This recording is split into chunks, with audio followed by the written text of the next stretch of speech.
Hello दोस्तों, आज मैं आ गया हूँ राउरकेला के हैंडलूम फेयर में, जो कि ये चल रहा है अभी 29/10/2025 से 16/12/2025 तक चलेगा। मतलब दिसंबर तक चलेगा, 16 तारीख तक। ये सुबह का 10 बजे से शुरू हो जाता है, रात के 10 बजे तक आपका स्टॉल सब खुला रहेगा।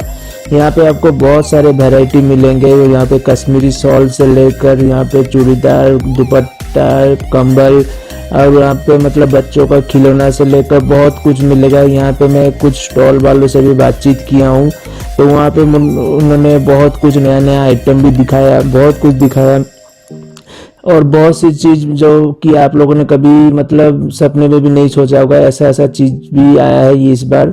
तो एक चीज़ मैं बोल रहा हूँ, यहाँ पे मतलब 1,20,000 का एक शॉल था, वो भी मैंने वीडियो में कवर किया हूँ। उसका आप बने रहिए, आप देखते रहिए, क्योंकि आपको सब मालूम चलेगा। यहाँ पे आपका अचार पापड़ से लेकर बच्चों के खिलौने तक भी आपको नए नए वैरायटी जो ऑनलाइन में मिलते हैं वो सब भी यहाँ पे मतलब स्टॉल में है, और भी बहुत कुछ है। तो वीडियो को आगे बढ़ाते हैं, आप देखते रहिए।